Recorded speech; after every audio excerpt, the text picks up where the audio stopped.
వాస్తవానికి పాల్గొన మాటల్లో పౌర్ణమి రోజున ఉత్తర నక్షత్రంలో పెళ్లి అయినట్టు వాల్మీకి రామాయణంలో శాస్త్రంలో కానీ వాడు శ్రీరామును పెళ్లి చేస్తున్నారు. అది మార్చాలి ఈ కౌలు. వాల్మీకి రామాయణంలో స్పష్టంగా ఉంది పాల్గొన మాటల్లో పౌర్ణమి నాడు ఉత్తరా నక్షత్రంలో కళ్యాణమైంది. ఉత్తరా నక్షత్రంలో కళ్యాణమైంది. కారణం ఏంటంటే శివధనస్సు విషయం వెంటనే వశిష్ఠుల వారిని ముహూర్తం పెట్టమన్నాడు. రేపు మకా నక్షత్రం రాముల వారికి శ్యామతార రోజు పోతే ఉత్తరా నక్షత్రం వస్తుంది పౌర్ణమినాడు ఒక సాధన కోసం వచ్చాడు కనుక నేను ఉత్తరా నక్షత్రంలో చేస్తున్నాను అని పాల్గొన మాటలో పౌర్ణమి నాడు రాత్రి ఉత్తరా నక్షత్రంలో శ్రీరాముల వారికి సీతాదేవి కళ్యాణం అయింది. ఇది వాల్మీకి రామాయణంలో ఉంటుంది. కానీ మీరంతా శ్రీరామరావుకే కళ్యాణం చేసేస్తారు. శ్రీరామరావు కళ్యాణం చేస్తారు. శ్రీరామరావు కేవలం రాముల పుట్టినరోజు కదా. ఇకపోతే పుస్తకాల్లో ఉన్నాయో తెలియదు కానీ అయోధ్య రాముల వారిది అన్నారు. మీరు కోసల దేశంలో రాముల వారు పుట్టాడు. కోసల దేశంలో పుట్టాడు. అది హర్యానాలో ఉంది. కోసల దేశం. మరి అయోధ్య ఏమిటంటే ఋషిశృంగాన్ని పెళ్లి చేసుకుని శాంతాదేవికి ఇస్తాడు దశరథ మహారాజు. మర్చిపోకండి. వాల్మీకి రామాయణంలో అందరూ తెలుసు. మీకు పిలిచాడు డాక్టర్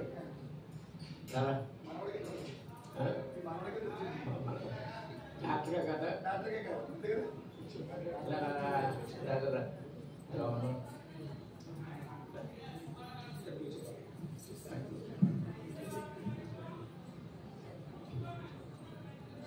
క్షుణ్ణంగా మీరు ఆ గ్రంథాలు చదివి ఇందులో ఆహార రాష్ట్రాలు అష్టమ రాష్ట్రాలు అన్నీ నోట్ చేస్తారు. అది బయటకు తీయండి. రాముల వారి ప్రతిష్ట 22 జరిగింది. నేను రమ్మని కోరితే నేను రాను, నేను ఇక్కడే ఉంటానంటే రాముల వారి పాలకులు ధనుసులు కూడా 2 సార్లు ఇక్కడికి పంపాను. అయోధ్య నుంచి 2 సార్లు ఇక్కడికి బంగారు పాలకులు ధనస్సు వెదురుపాకు తీసుకొచ్చి ఇచ్చారు. గురువు గారి చేతులు వేసి పంపించుకుని నేను వేల పాలకు మొక్కను. ఈ బంగారు పాలకులు ధనుసులు నేను దొబ్బేస్తే ఏం చేస్తారు అన్నాడు. నవ్వుతాడు. ఆ వచ్చిలేని అన్నాడు, మీరు దొబ్బేస్తే మళ్ళీ అక్కడే వస్తాలేండి అన్నాడు నవ్వుతూ. ఎందుకు చెప్పానంటే నేను రానండి అన్నాను. రానండి అంటే పాదుకులు ధనస్సు ఇక్కడ పంపారు. అయోధ్య నుంచి పాదుకులు ధనస్సు మీరు చూశారు కదా. అతను మీరు చూసారా? పాదుకులు ధనస్సులు ఇక్కడికి పంపారు. గురువు గారు అయోధ్య ఇక్కడి నుంచి తీసుకొచ్చి ఇక్కడి నుంచి అయోధ్య పాదుకులు ధనస్సు తీసుకెళ్ళారు. రామకృష్ణ చక్కగా చెప్పాడు. రామకృష్ణ చెప్పడానికి కారణం ఏంటంటే మా శ్రీలక్ష్మి తప్ప వీడేం కాదు. నవ్వుతాడు. నా మేనవాడు అడిగాడు, పూర్వం నాకు మొదలైపోతాడు, వాడికి మొదలైపోతాడు అంటే కొట్టుకుంటాను. వీడి ద్వారా ఏంటంటే కేవలం నా మేనవాడే. ఎలా ఒప్పుకుంటావా? అందుకే వాడికి బసవగారం ఎక్కువ. అందుకే మీరంతా రామకృష్ణ గారు అంతర్యామ రాష్ట్రం కోటి రాష్ట్రాన్ని చెప్తారు. కానీ వీడిని అక్కడ పిలిచేవారు ఏంటంటే శ్రీలక్ష్మి మూడు పిలుస్తారు. వీడి పేరు ఏమిటంటే అక్కడ శ్రీలక్ష్మి మూడు. రామకృష్ణ అనే పేరు లేదు అక్కడ. రామకృష్ణ గారు ఎక్కడంటే చెప్పరు. శ్రీలక్ష్మి మూడు ఏంటంటే ఇక్కడ అంటారు. ఎలా అంటారా? ఇంకా ఉందా? నిజరా?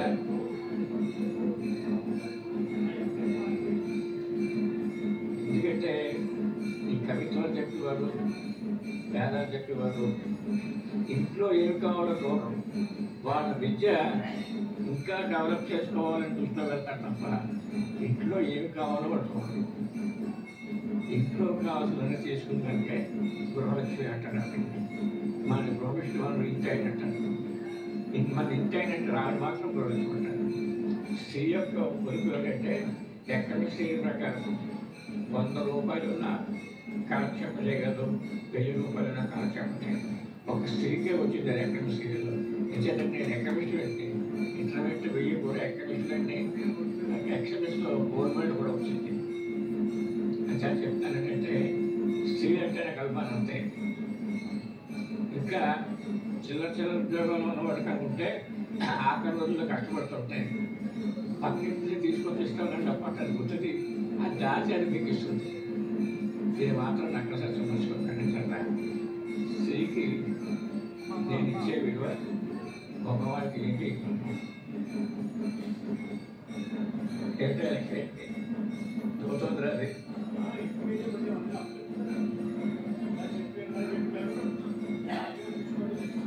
చెప్తుంది బాగుంది, ఎంత చక్కగా చెప్పాడు. చాలా ఆనందించాను. కానీ నాకు ఉపన్యాసం చెప్పేవాళ్ళు చెప్తే రామాయణం చెప్తారు, భారతం చెప్తారు, కానీ నాకు చిరాపిస్తుంది. రామాయణం చెప్పేటప్పుడు 3 విషయాలు చెప్పాలి. ఒకటి, నేనంటే మాధవలాగా mimicry artist Mahesh. First serial officer Anjaneya, క్షేత్ర కల్పరాయన కదా. 3, పుష్పక విమానం చూపించాడు ఆయన, ఇప్పుడు ఆ విమానం అంటున్నాడు. ఇది 3 కూడా చెప్పాలి. అప్పుడు వాల్మీకి ఎలా రాశాడు, ఇప్పుడు నిజంగా జరుగుతున్నాయమ్మా అని చెప్పాలి. అలాగే భారతానికి వచ్చామనుకోండి, గాంధారి ధర్మరాజు కొన్ని గంటల ముందు పుట్టాడంటే కడుపు కొట్టేసుకుంది. అప్పుడు వ్యాస భగవానుడు 101 కుండలు పెట్టి ఈ పిండాన్ని 101 ముక్కలు చేసి అందులో పెట్టి మంత్రపూర్వకంగా కుట్టించాడు. ఇప్పుడు మీరు చెప్పేటప్పుడు ఏంటంటే భారతంలో చెప్తే అప్పుడు అలా జరిగింది. ఇప్పుడు సంతానం దగ్గర టెస్ట్ ట్యూబ్ బేబీలు వస్తున్నాయి. ఇది వైజ్ఞానిక యుగం కనుక టెస్ట్ ట్యూబ్ బేబీలు, అది మంత్రయుగం. ఇది కూడా మీరు కోరి చెప్తే సామాన్య ప్రజలు హేతువాదం తప్పుతుంది. లేకపోతే మనం ఎప్పుడు రామాయణ పాటలు చెప్తుంటే హేతువాదులు పెరిగిపోతున్నారు. ఇదంతా ఇది క్లోరిటీ చెప్పామనుకోండి, ఇంకోనే మాట్లాడు. ఇంకేంటంటే మెడ్రాస్లో ఉపన్యాసం చెప్తుంటే ఒక బ్యాంక్ ఆఫీసర్ రంగారావు అని వచ్చాడు. ఏమిటన్నా మీరు అన్నీ చెప్తారు, వేరీజ్ గార్డ్ అన్నాడు. దగ్గరికి రా అన్నాడు, కాగితం రాయన్నాను, రాశాడు. ఆ డబ్బులు కొట్టేసాడు. ఇదేం చదవన్నాను. ఈరీజ్ గార్డ్ అంతేరా బాబు అన్నాను. అదేమిటంటే అంతేరా, భగవంతుడు అంటే అవ్వడం కాదు. నువ్వు తలుచుకుంటే నువ్వు భగవంతుడు, నీ భార్యకి నువ్వు జాగ్రత్తగా చూస్తే నీ భార్యకు నువ్వు భగవంతుడివే, ఆవిడ నీకు మహాలక్ష్మి అని చేత ఎదువేరు వేషాలు ఎక్కువ వెసులుబాటు వచ్చి అన్నాడు. నాకు ఒక్కొక్క పని చేస్తాడా అన్నాడు. నేను చేయకూడదురా, నీ తండ్రి ఉన్నాడు, నీ తండ్రి చేత చేసుకోండి. వాడు బ్యాంకులో రిటైర్ అయ్యే వరకు మన దగ్గర నుంచి వచ్చి వెళ్ళాక దేవుడు లేదంటే కొట్టివాడు, అంతకుముందు దేవుడు ఉన్నాడంటే కొట్టివాడు. తండ్రి గారు నడుస్తూ వచ్చి మెడ్రాస్ నా దగ్గరికి, ఆయన పోస్టల్లో సూపర్ చేశాడు.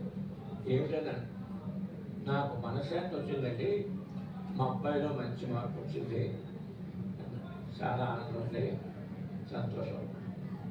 దానికి కారణం ఎవరు? అమ్మవారు చేత పరమట్టాడికి ఆడటం, పరదేవత ఆడటం. ఆ తల్లి ఆశీస్సులు సర్వకాల సర్వవసరకు 3 తరాల వరకు మీ కుటుంబానికి ఉండేదాకా. 150 మంది ఆడవాళ్ళు భర్త మాట వినండి. 150 మంది ఆడవాళ్ళు భర్త మాట వినండి. అవుతాడు సుబ్బారావు, మీకు మేవడ పెట్టలేదా? 150 మంది ఆడవాళ్ళు భర్త మాట వినండి. దానికి రివర్స్లో పంపిక మగవాళ్ళు శశిధ చేయకపోయి నీ మాట వినవాడు. ఇది నా సిద్ధాంతం. చాలా ఆనందం. 4వ రోజు ఏంటి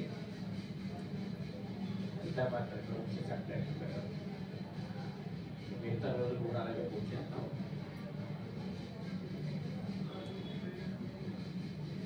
దేవి సర్వభూతే శక్తి రూపేణ సంస్థిత నమస్తస్యై నమస్తస్యై నమస్తస్యై నమః శుభం.